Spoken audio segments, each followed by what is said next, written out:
We begin with some very difficult news breaking right now. A family of 4 found dead inside a home in River Oaks. Police say they are investigating this as a murder-suicide after a babysitter called for a welfare. Luke Jones is there right now. And Luke, we saw HPD Chief Noe Diaz out there.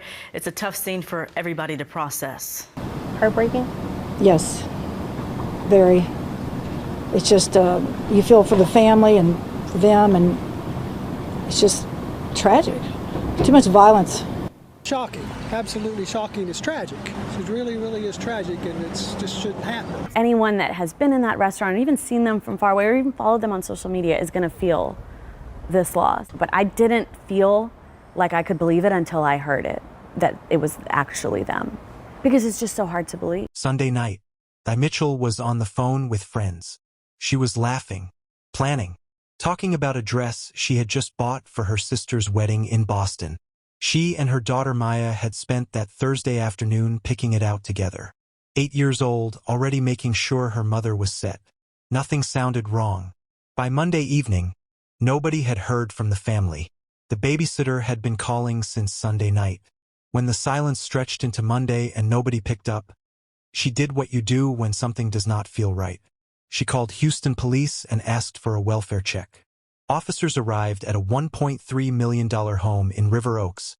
4 bedrooms, 4 bathrooms, nearly 4,000 square feet in the most protected neighborhood in Houston. And what they found behind that door is why we are here today. Welcome to Hidden Crime Files. If you are new here, this channel covers the cases the headlines summarize in 2 sentences and then move on from. We go deeper. Subscribe and stay with us. This one is going to take a minute to unpack. Di Mitchell was 39 years old. She was a Rice business graduate, a Penn State master's degree holder focused on HR and employment relations. She had worked corporate HR at Hilton before she and her husband decided to build something of their own. She was a board member of the Texas Restaurant Association. She owned a women's fashion brand called Foreign Fair. Travel-inspired clothing she described as wrinkle-resistant and easy to pack. Practical, stylish. That was Di. Her Instagram went back to 2012. Over a decade of photos.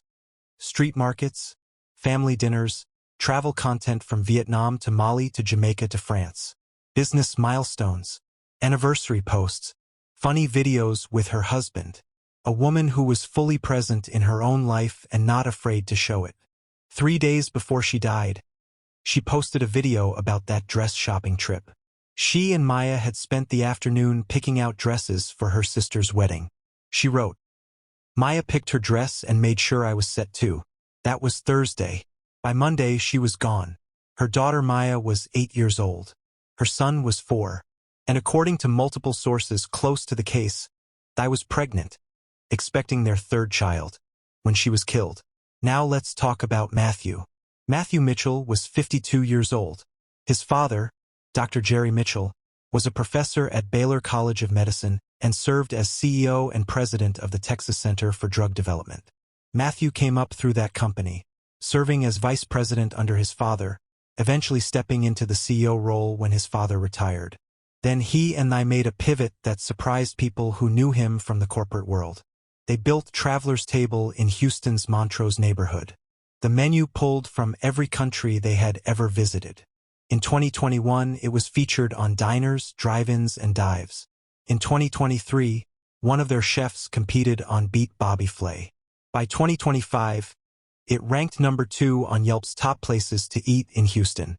They followed it with Traveler's Cart, a second location, funded through a $2.35 million private round. In 2024, the Greater Houston Restaurant Association named them Restaurateurs of the Year. From the outside, this was a success story still in the middle of its best chapters. Why would a man with a successful wife, 2 young children, a 3rd baby on the way, 2 restaurants, and a community that loved them, why would he do this? The honest answer is, the full picture has not been publicly established. Houston police have not released an official motive. The investigation remains active, and that silence has created a vacuum, and the internet filled it fast. Some pointed to the money, the $2.35 million debt from private funding rounds. Restaurant industry insiders have noted the economic pressure that comes with running 2 locations, Rising labor costs, rising food costs, insurance, rent. All real. All documented. But a restaurant editor who knew the couple well was quick to say there was no indication those pressures played a role here. Others in the comments pointed to the age gap. He was 52. She was 39. Some theorized control.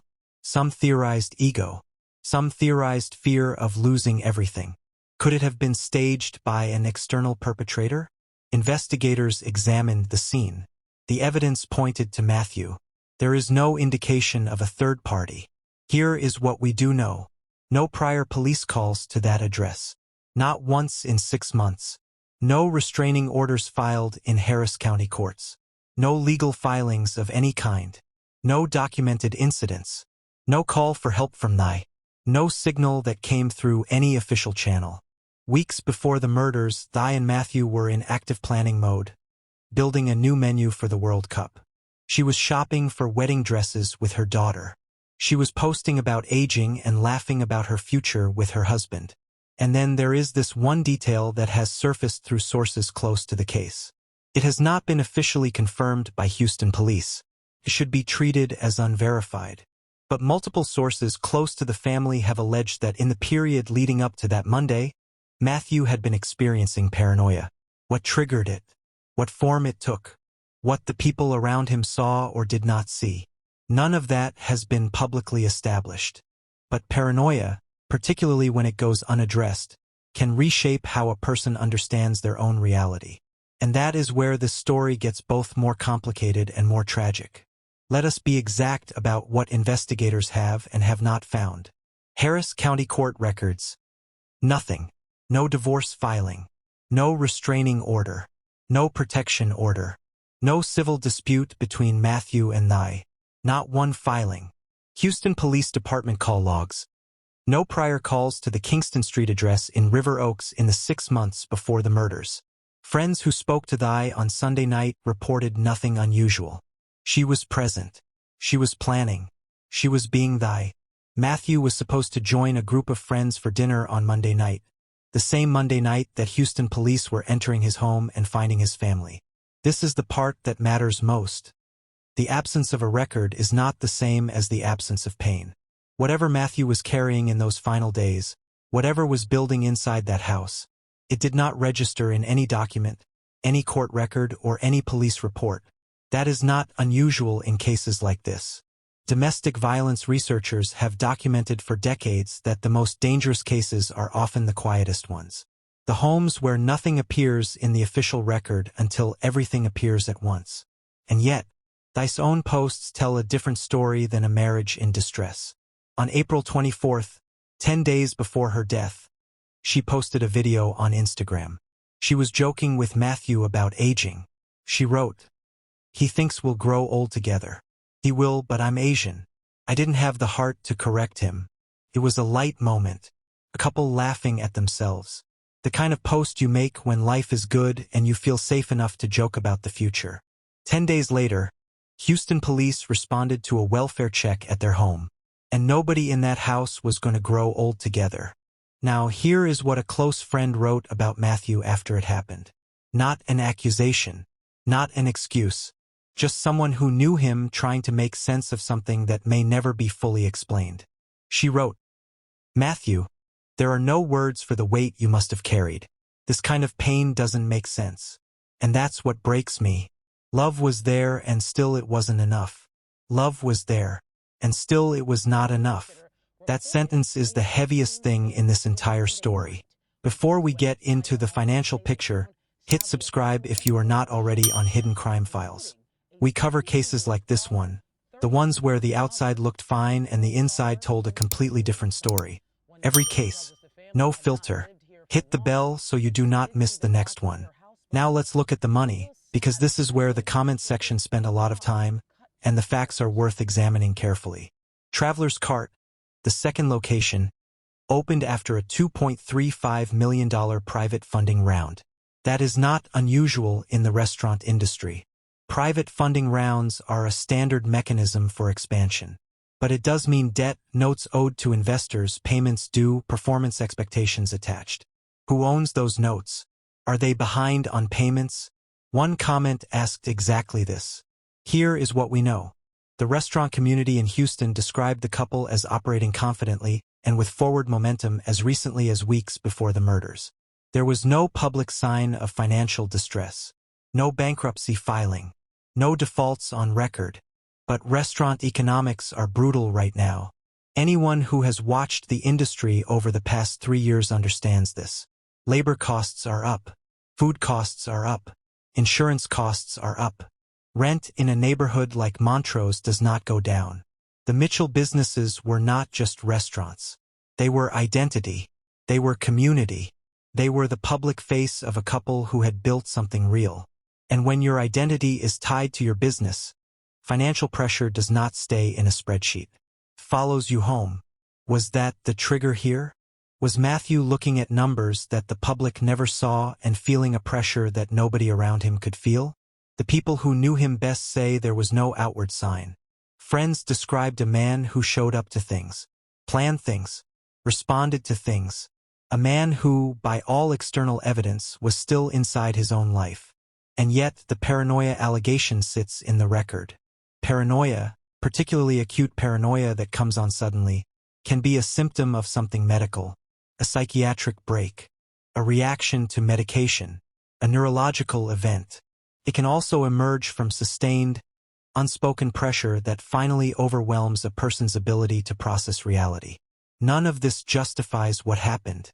Nothing does. But it may explain how a man who loved his wife, and the evidence of that love is documented in her own posts across more than a decade, arrived at a place so far from who he was. The morning after the Mitchell family was found, the staff of Traveler's Table and Traveler's Cart showed up for work. Let that sit. The people Thy and Matthew had hired, trained, promoted from within, the staff they had poured themselves into for years, they clocked in. They opened the doors. They served the community. Because that is what the Mitchells had built. The restaurants released a statement. It said, "As Traveler's Table and Traveler's Cart remain open for business, we want to thank our loyal staff who have shown up and worked through these difficult circumstances, ensuring that we continue to serve our community. We are asking for unity and respect for our privacy as we navigate this immense loss. Hospitality comes from within, and to honor the Traveler's legacy, we will continue to welcome you into our restaurants." The Traveler's legacy. That is what they called it. And here is the thing about a legacy. It belongs to the people who are still alive to carry it. The staff who showed up that Tuesday morning were not doing it for a brand. They were doing it for the version of this story where her restaurants stay open, her children's memory stays warm, and the community she built continues to exist. A chef who had been planning a dinner with Thy when he learned of the murders described her as someone who was always on her toes, always planning, always supporting the people around her, right up until the end. And the end for Thy Mitchell came at 39 years old, pregnant, in a home with 4 bedrooms and 4 bathrooms in the most prestigious neighborhood in Houston. With no police report in her history, no call for help on record, no document anywhere that said this woman needed someone to step in. Just a babysitter who could not let go of a Sunday night of silence. Who picked up the phone on Monday and made the call that brought Houston police to Kingston Street. That instinct, that one person who said something feels wrong, is the only reason the world knows what happened inside that house. The comment section on this case was full of people trying to explain Matthew Mitchell. Some said he was weak. Some said he was controlling. Some said the business pressure broke him. Some said medication. Some said he was a narcissist who could not stand to lose. All of those things may contain a piece of the truth. None of them contain all of it. Here is what this case actually shows us. The warning signs we are trained to look for, police calls, legal filings, visible conflict, did not exist here. What existed was a man who, by all public evidence, loved his wife. A man who showed up to her family's Vietnamese gatherings and ate everything without hesitation. A man whose wife posted about him with warmth and humor right up to the days before the end. And yet, something was happening inside that man that nobody around him could see clearly enough to stop. That is the part that should stay with you. Not the horror of what happened. Not the details of what police found. But the fact that the most dangerous break does not always announce itself. It does not always come with a paper trail. Sometimes it comes quietly, on a Sunday night, with no warning. And by Monday, the silence has already said everything. Di Mitchell deserved to grow old. So did Maya. So did her 4-year-old son. So did the third child she was carrying. And Matthew Mitchell, whatever he was carrying in those final days, deserved to find a way to put it down before it destroyed everyone he was supposed to protect. He did not. And a community that loved this family is still trying to understand how something so visible on the outside can collapse so completely on the inside. If you made it this far, you already know this channel is different. Hidden Crime Files does not do quick summaries. We go into the record. We sit with the uncomfortable questions. We cover the cases where the answer is not clean, because those are the ones that actually matter. The motive in this case has not been released. The investigation is still active. And some questions about what Matthew was carrying in those final days may never have a public answer. If new information comes out, an official motive, a medical finding, anything, Hidden Crime Files will cover it first. Subscribe right now so you are here when that happens. And drop one comment below. What do you think was really happening inside that house?